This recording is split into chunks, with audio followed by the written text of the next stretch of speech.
Assalamualaikum warahmatullahi wabarakatuh. Perkenalkan, saya Andia Rosyantari, NIM 22108. Kali ini akan memaparkan terkait dengan kuliah tamu yang berisi tentang R&D sediaan farmasi oleh Apoteker Siswanto Tanuatmojo dari PT Interbat Sidoarjo. Langsung saja di sini untuk pengembangan farmasi di Indonesia itu ada dua. Yang utama, yang pertama yaitu ada pengembangan obat baru dan obat generik, di mana untuk obat baru itu meliputi zat aktif baru, kombinasi obat baru dari obat lama yang telah ditemukan, lalu ada bentuk sediaan baru, misalkan bentuk sediaan tablet dikembangkan menjadi bentuk sediaan effervescent, bentuk sediaan parenteral, dan sebagainya. Ada cara pelepasan baru, misalkan cara pelepasan langsung diformulasikan menjadi pelepasan lepas lambat. Untuk potensi baru, misalkan untuk perbedaan dosis aspirin, ada dosis aspirin yang dosis rendah digunakan untuk obat nyeri atau analgesik. Untuk dosis aspirin yang lebih tinggi itu dilakukan untuk potensinya sebagai antiplatelet begitu. Perbedaan dosis aspirin ini memang menimbulkan perbedaan manfaat yang ditimbulkan dari sediaan tersebut. Ada juga terkait dengan formulasi rute pemberian baru.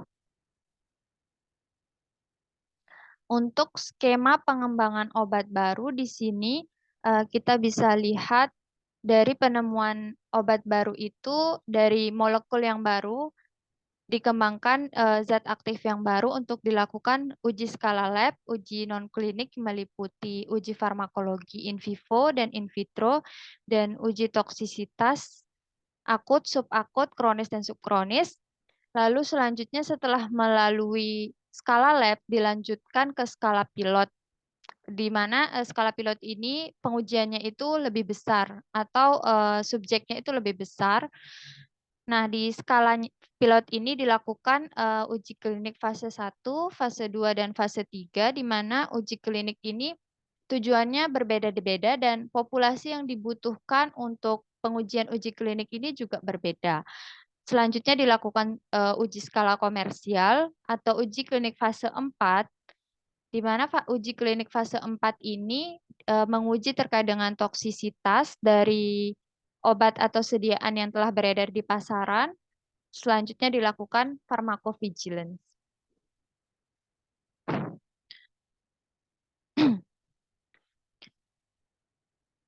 Untuk obat baru sendiri, kalau dimulai dari molekul yang baru itu resikonya sangat tinggi. Waktu pengembangannya juga lama dan biaya yang dibutuhkan juga lama, sehingga juga banyak, sehingga modal yang dikeluarkan itu kembalinya akan lama. Untuk industri-industri di Indonesia itu lebih menyukai obat-obatan mitu atau obat-obatan yang dikembangkan dari obat yang sudah ada. Pengembangan obat baru dari zat aktif yang benar-benar baru itu baru bisa dilakukan apabila perusahaan atau industri farmasi memiliki modal yang tinggi, sehingga resiko dari eh, kehilangan modal atau dan sebagainya itu lebih dapat diantisipasi atau lebih dapat diminimalisir. Di Indonesia sendiri itu kebanyakan dilakukan improvisasi dari obat-obat yang sudah ada. Karena uji kliniknya juga dapat diganti menjadi uji bioekivalensi. Di sini dipaparkan bahwa pengembangan obat itu membutuhkan waktu yang lama, sehingga ada terkait dengan obat-obatan yang membutuhkan paten itu harganya juga lebih mahal dibandingkan dengan obat-obatan generik. Ini merupakan alur pengembangan proyek di mana business development dan marketing akan melanjutkannya ke R&D. R&D di sini melakukan 3 kegiatan, yaitu pengembangan formulasi, pengembangan metode analisis, dan registrasi. Untuk alur pengembangan di setiap perusahaan atau industri farmasi itu berbeda-beda di setiap perusahaan, tergantung dari sumber dayanya itu seperti apa. Untuk pengembangan formulasi, jika formulasi tersebut telah ditentukan dan telah ditemukan, maka akan selanjutnya diserahkan ke bagian produksi. Pengembangan metode analisis, jika metode analisisnya itu sudah pasti itu digunakan, maka selanjutnya dilanjutkan ke bagian QC atau quality control untuk dilakukan pengujian.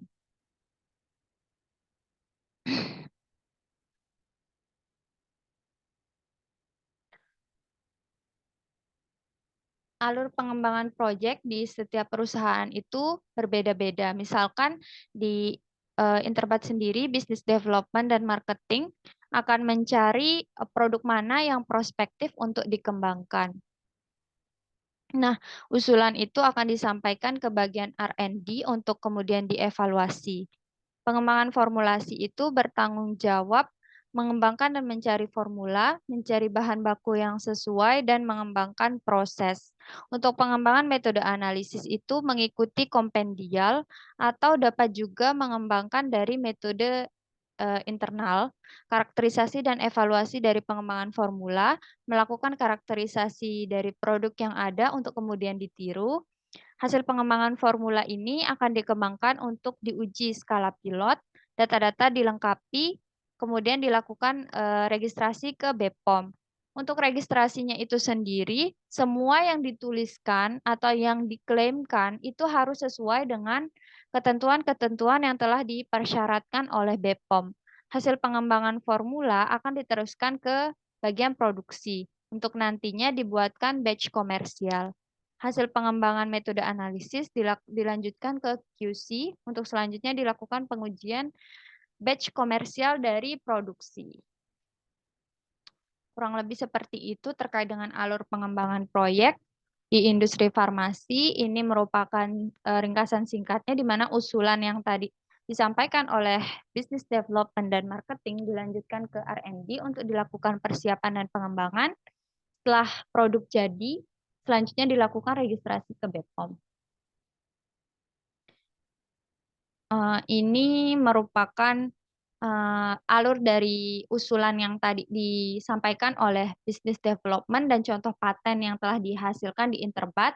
Di sini ada Forsiga, di mana alurnya itu business development dan marketing itu mengusulkan ke bagian produksi untuk kemudian pihak produksi akan melakukan forecasting apakah usulan-usulan tersebut relevan. Kemudian terkait dengan hal tersebut, maka pihak produksi akan menyesuaikan CPOB, fasilitas dan peralatan yang tersedia di industri tersebut, apakah perusahaan itu punya atau tidak. Jika nantinya perusahaan tidak punya, maka dapat disampaikan ke bagian business development kembali untuk dilakukan tool manufacturing. Karena jika tidak bisa dilakukan di perusahaan atau industri itu sendiri, maka dapat dilakukan di perusahaan atau industri lain. Terkait dengan paten, R&D akan melakukan kajian kapan produk tersebut akan rilis supaya tidak menyalahi aturan dari obat paten. Karena untuk obat paten sendiri itu memiliki waktu tertentu untuk masa berlakunya. R&D juga akan melakukan sourcing untuk menentukan produsen mana yang sesuai dengan produk yang telah ditemukan.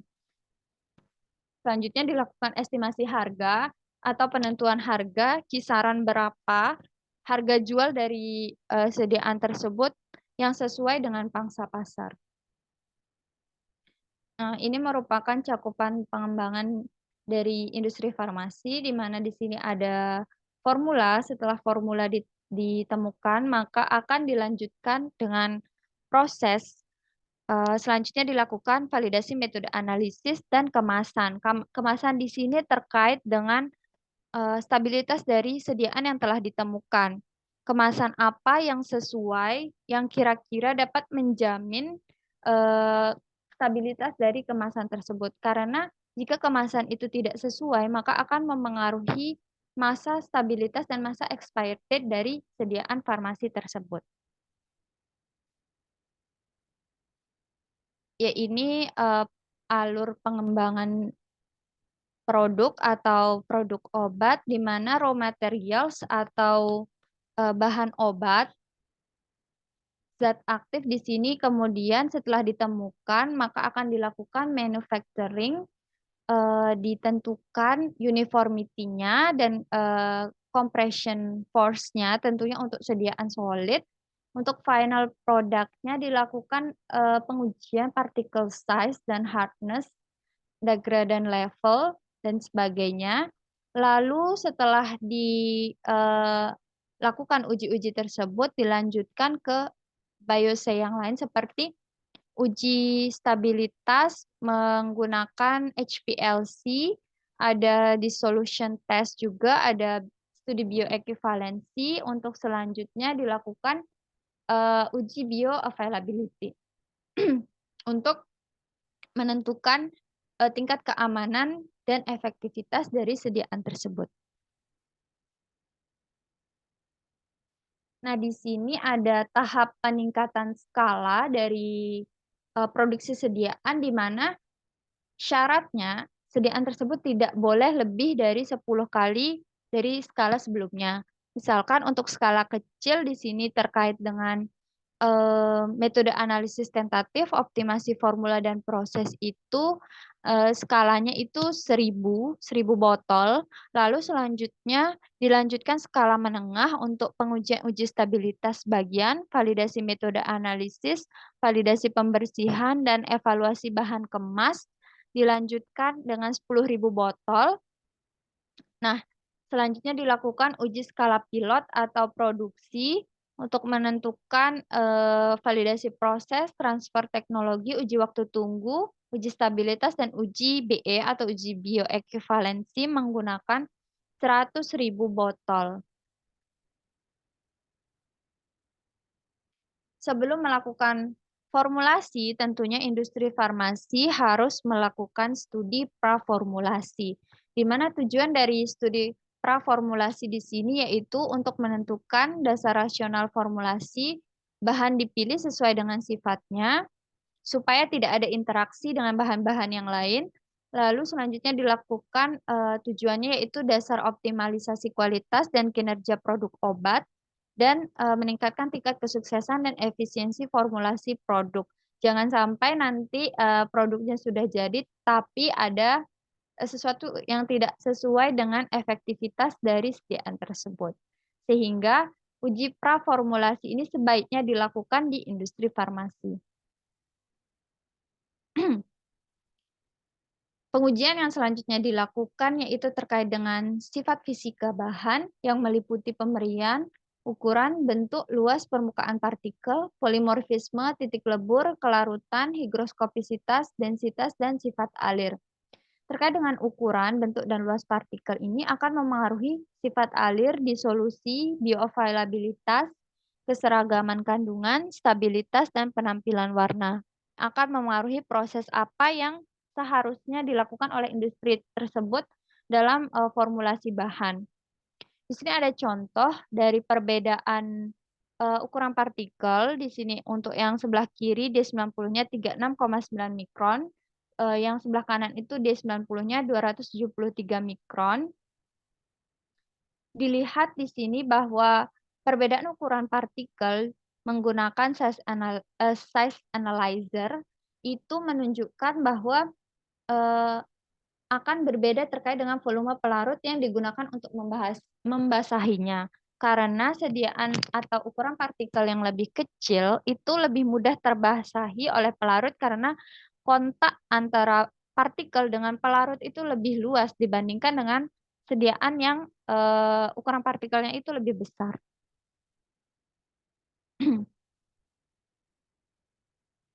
Ini merupakan gambaran secara statistik terkait dengan disolusi atau kelarutan dari ukuran partikel yang berbeda dengan waktu dari melarutnya zat tersebut. Ukuran partikel yang besar akan memberikan profil disolusi yang lebih rendah dibandingkan dengan ukuran partikel yang lebih kecil untuk zat aktif yang sama. Sifat fisika yang selanjutnya yaitu polimorfisme, di mana di sini yang menjadi poin yang biasanya terjadi di industri farmasi yaitu bentuk kristal lebih stabil dibandingkan bentuk amorf. Bentuk kristal lebih sulit larut dibandingkan dengan bentuk amorf. Karena bentuk kristal itu sendiri itu lebih rigid dibandingkan dengan bentuk amorf. Polimorfisme ini akan memengaruhi stabilitas dan bioavailabilitas dari sediaan farmasi. Selanjutnya ada titik lebur di mana di sini terkait dengan kemurnian bahan, pemilihan proses, dan eutektik. Eutektik ini biasanya terjadi permasalahan untuk sediaan-sediaan solid. Solusinya yaitu membatasi eksipien agar bahan tidak tercampur. Misal untuk sediaan ibuprofen itu tidak boleh dilakukan pada suhu yang terlalu panas karena akan relatif lebih cepat bercampur. Selanjutnya ada kelarutan yang terkait dengan bentuk sediaan, cairan granulasi, dan disolusi. Ada higroskopisitas, di mana higroskopisitas itu merupakan sifat dari bahan yang akan menyerap air dari lingkungan. Hal ini dapat diatasi dengan pengaturan RH yang sesuai agar tidak menyerap air. Ada juga permasalahan terkait dengan efflorescence. Nah, di sini dalam bahan tersebut dalam kondisi RH tertentu akan menyerap air, tapi pada suhu tertentu akan melepas air yang telah diserapnya.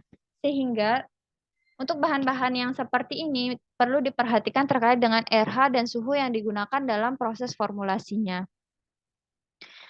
Yang terakhir yaitu terkait higroskopisitas, yaitu deliquescence, dan ada juga densitas yang akan mempengaruhi sifat alet dan load dari mesin tersebut. Selain sifat fisika, ada juga sifat kimia yang mempengaruhi proses formulasi dari bahan, di mana struktur kimia yang berupa struktur dan gugus fungsi, konstanta ionisasi, koefisien partisi, isomer, stabilitas fase padat dalam larutan, dan pengotor, dan senyawa sejenis.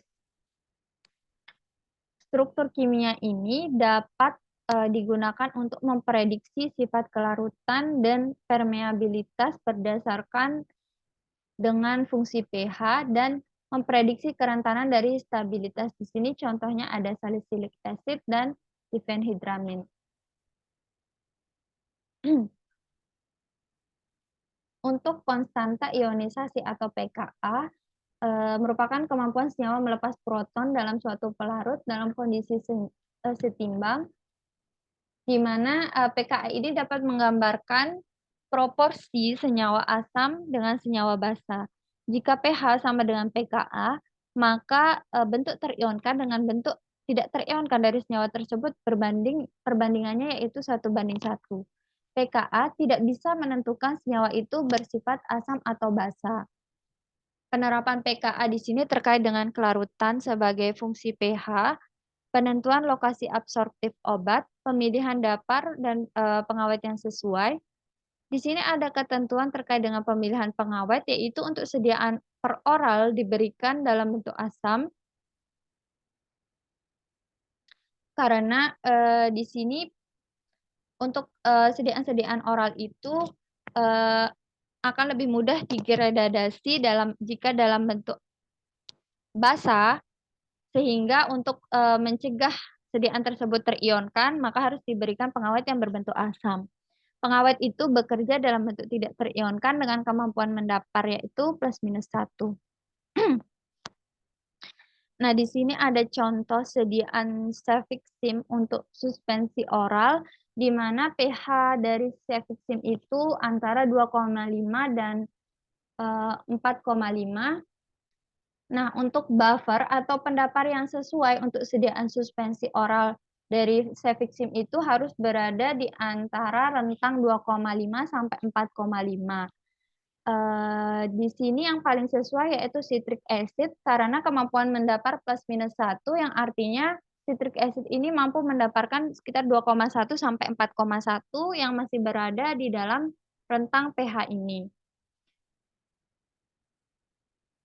Di sini ada beberapa pengawet yang dapat digunakan yaitu metilparaben, propilparaben, dan benzoic acid.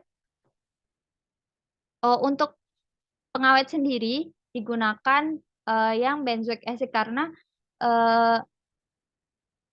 pada pK 4,20 itu cenderung tidak akan terionkan. sehingga nantinya pengawet itu dapat berfungsi sebagaimana mestinya. Di sini ada suspensi oral alumina, magnesia, dan simetikon. Untuk pH-nya berada pada kisaran 7,0 sampai 8,6 sehingga sediaan yang buffer yang digunakan yaitu NaH2PO4 atau Na2HPO4 karena di sini kemampuan mendaparnya yaitu 7,2 plus minus 1 yang masih berada dalam rentang ini. Ada juga terkait dengan injeksi ranitidin, yaitu pada pH 6,7 dan 7,3 injeksi ini stabil, sehingga yang digunakan yaitu buffer-buffer yang masih berada pada kemampuan pendaparan ini, seperti buffer NaH2PO4 dan Na2HPO4 dengan 7,2 plus minus 1.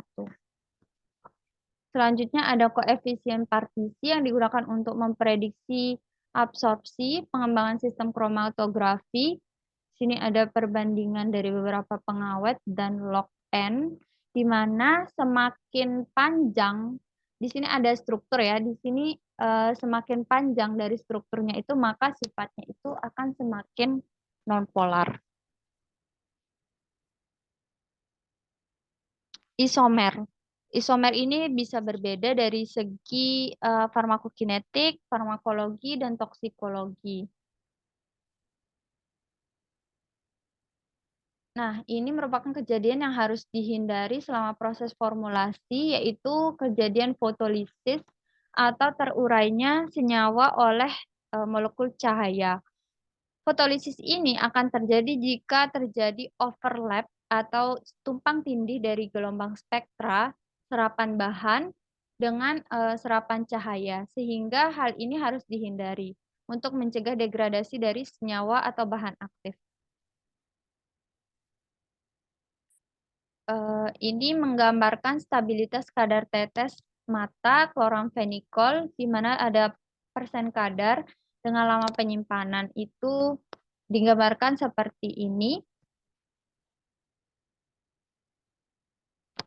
Selanjutnya ada senyawa sejenis dan pengotor. Pengotor organik itu terkait dengan proses dan obat itu sendiri. Ada pengotor anorganik dan residual solvent atau sisa dari bahan pelarutnya. Selanjutnya ada juga terkait dengan sifat biologi, di mana sifat biologi ini akan mempengaruhi klasifikasi dari BCS atau kelas-kelas BCS seperti BCS kelas 1, kelas 2, kelas 3, dan kelas 4. Ini dibedakan berdasarkan kelarutan dan permeabilitas dari zat aktif. Nah, sifat biologi ini juga harus dipertimbangkan terkait dengan keamanan terhadap operator. Misalkan untuk sediaan-sediaan yang harus dilakukan pengujian mikrobiologi, maka itu perlu dipertimbangkan harus bagaimana agar operatornya itu lebih safety begitu. Terkait dengan tahap pengembangan, di sini ada beberapa hal yang diperhatikan seperti eksipien, meliputi diluent, binder, lubrikan, anti-adheran, glidan, disintegran, koloran, dan sweetener. Ada juga preservatif atau pengawet, antioksidan, chelating agent, surfaktan atau wetting agent, pH modifier and buffer, suspending agent, tonicity agent, capsule shell. Nah, ini ada juga pengawet di mana terkait dengan dosis dan keamanan harus sesuai dengan farmakope atau kompendia lain yang sesuai.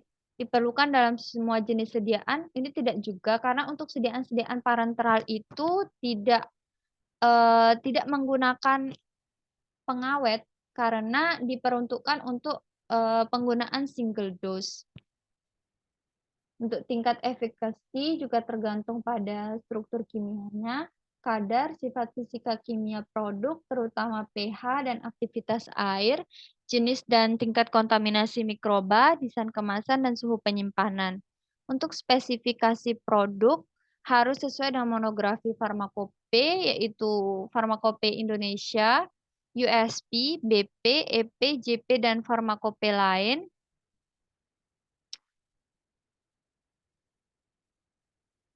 Terkait dengan karakterisasi produk komparator ini harus dipertimbangkan bentuk, sifat fisikokimia dan biologi, break score, komponen bahan tambahan secara kualitatif dan kuantitatif, dan target populasi dari pasien.